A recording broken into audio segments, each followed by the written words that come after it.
Good evening. Are you struggling to figure out the niche for your new YouTube channel?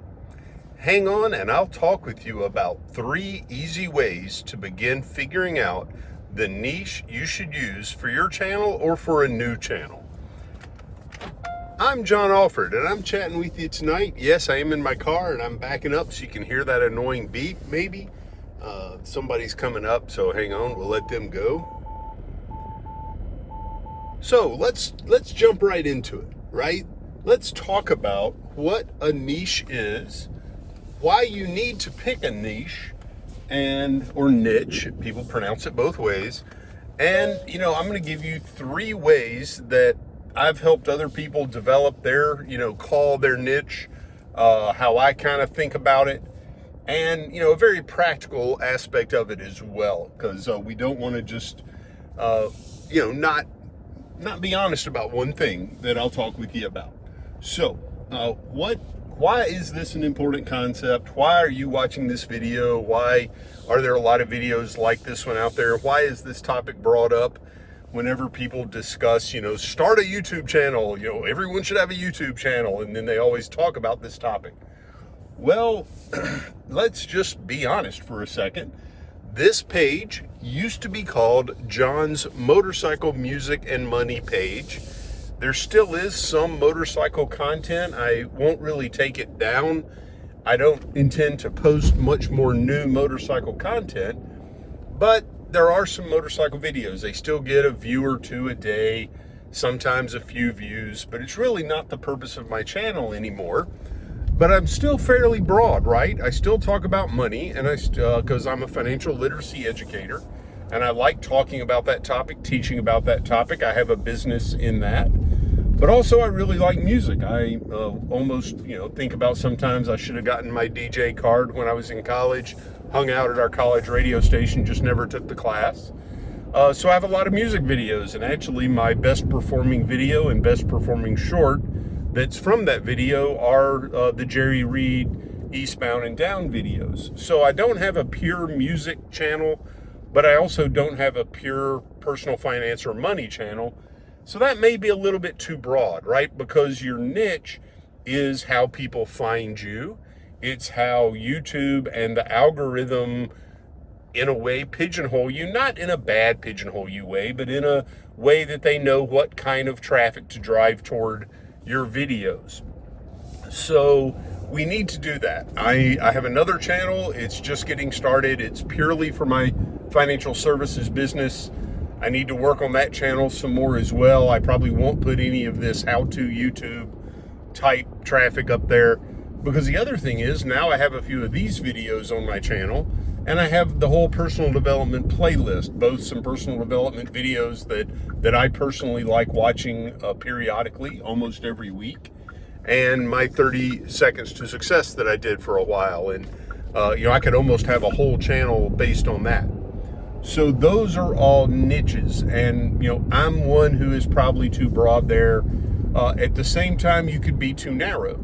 You could say, I want to do videos specifically on, some very obscure topic, and do it very specifically, for right-handed 59-year-old guys. Well, that's me.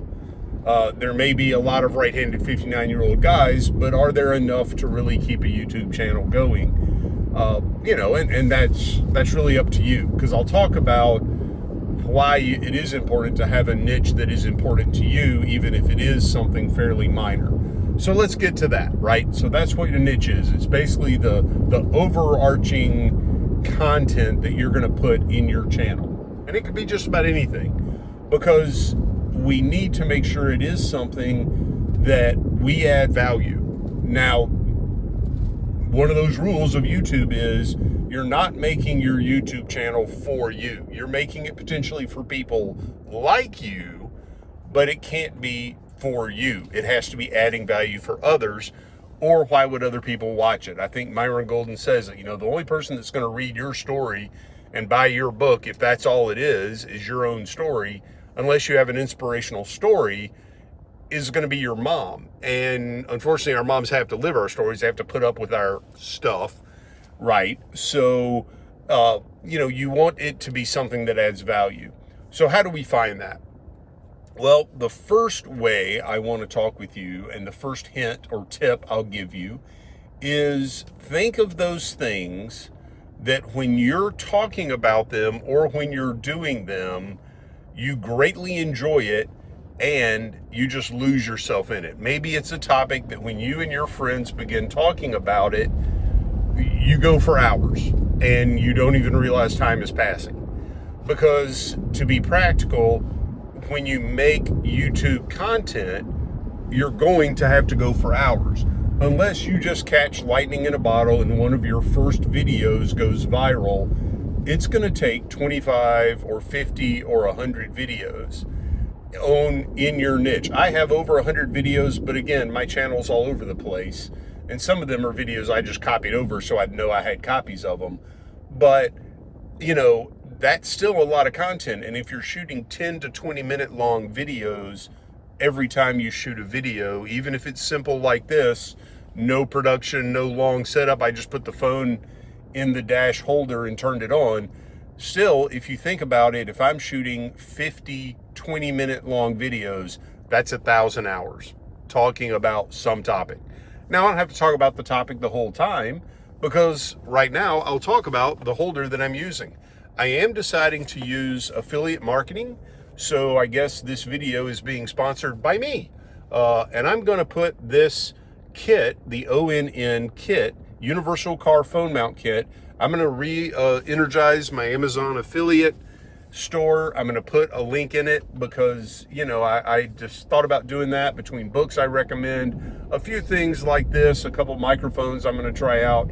I might as well give affiliate marketing on Amazon a shot again. You don't make a whole lot. I think you make 1 to 2 to 3% of the cost of something like this universal kit, but I'm quite impressed with this so far. I won't show you all the components while I'm driving. I'm using the vent clip, which is quite secure, seems to be a bit sturdier than the previous one I had that I used the snot out of, but ended up cracking in half. It has a dash mount that I'm not using right now yet, and then a cup holder mount that I'm not sure I'll use unless I'm just streaming in that case, because it would be down here and looking down at it wouldn't be very safe, and I was using the camera, you'd be looking up my nose, and nobody wants that. So, but that only ate up a minute, and I've got, if I want this to be a 20-minute video, I've got 12 more minutes of content and value to add. And if it's not something I can talk about, then where are we, right? So first thing is find a niche that you like, you're passionate about, you are a bit of an expert about, or at least more of an expert than me, right? If you're talking about, say you're a mechanic and you own, right now I'm driving our new to us Tucson. It's a fairly new car. We bought it used, but it had less than 8,000 miles on it. But, so say you also just bought a Tucson, but you like to do your own maintenance. So you've begun doing, checks and maintenance on a Hyundai Tucson. Well, I've not turned the first wrench on this. I hadn't even washed this car yet or detailed it myself. So if you're doing that, you're more of an expert than I am. And if I went to YouTube and searched, changing the cabin air filter, for example, you made a video, I'd love watching it, and I'd probably give you a like and maybe even subscribe. So you don't have to be a card-carrying super expert, but it has to be something that you can add value and add a significant amount of value and want to continue learning about, right? Because you're going to need to keep producing videos. And, 15, 20-minute videos, 1 or 2 a week, that's a lot of content. So, but it has to be something that you're passionate about it. So maybe there are 2 or 3 things that you're passionate about that you might want to consider being a niche for your channel, or maybe a second or third channel. So that's number 1. Number 2 is, instead of thinking about it from being, oh my gosh, I'm going to be a content creator and I'm going to be creating these YouTube videos and I'm going to be creating these courses, even if it's what a lot of people call community service content that you're not charging for. You're not making me sign up for a membership or sign up for a video course. You're still basically creating a video course when you're on YouTube. So take the reverse perspective and say, what if right now I offered you $1,000 to create a beginner's course, $1,000 to create an intermediate course, and $5,000 to create the high value advanced course. But you got to pick the topic. I just needed the course and I could market it. We'd partner. What would you go and create? And you might be going, nothing, because I don't have that expertise.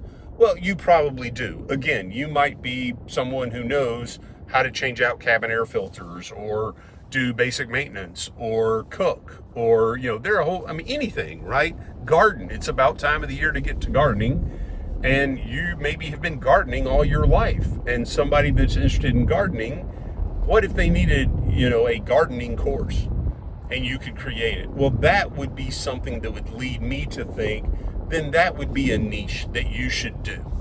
Whether you ever create it into a course and sell it, obviously there's tons of information out there on being a content creator, selling courses. The Myron Golden Make More Offers Challenge that just ended yesterday. It's a monthly challenge. I'll put my affiliate link. That is one of my affiliate links, affiliate sale businesses. I really like that course. I am choosing to give my content away when it comes to financial literacy. There may be some other content that I create and actually market a course. But, if that's your thing, then Myron is a great teacher for that and helps people really scale their businesses. But, that's just a sidebar on saying, but if that's your topic that you could create a course on, that's probably one of your things to put down as a potential niche for your channel. So here's the third way, and this is the very practical one. And this is being just very blunt about monetization. When you get monetized, you need to know two things, among others, two acronyms. One is called CPM and one is called RPM. CPM is cost per milli, and that is how much YouTube or another advertiser gets paid, or advertisers pay someone to post their ads. So, it's not what we get as the content creator, it's what YouTube gets from the companies that post ads on YouTube. Whoever it is, right? We see that ad all the time about Amazon has $50 billion or whatever it is, and then all the other ads. And, that is the revenue that YouTube makes. Now, YouTube pays out a percentage of that when you qualify for monetization. They figure that payment based on what's called RPM, and that is your percentage. And niches have different RPMs. I am not advocating picking a niche just because of its RPM, because practically that RPM changes. It may even change more often than day to day. I know it changes daily from what I'm learning in the other videos that I've watched. So, you don't want to pick that, because again, you have to enjoy making content in your niche that is, both you're going to stick with making it, but then at the same time, is worthwhile content.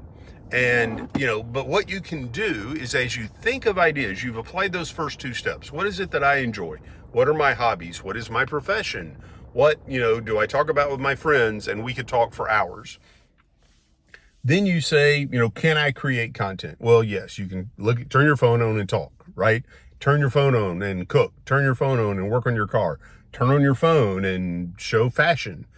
Then if you go and you Google YouTube top RPM niche, NICHE, or just top RPM, YouTube RPM, you'll probably get a bunch of returns. Some will be the top however many lists, right? Top 5 list, top 10 list, top 15 list. Some will just say top, niches. Well, don't pick just based on that list. But if you're thinking one way or another, or you already have one channel, and then you say, well, what if I did a channel, let's just say fashion, because that's a great example for me. If I tried to do a channel on fashion, it would be very boring, because I've dressed the same way almost my entire life.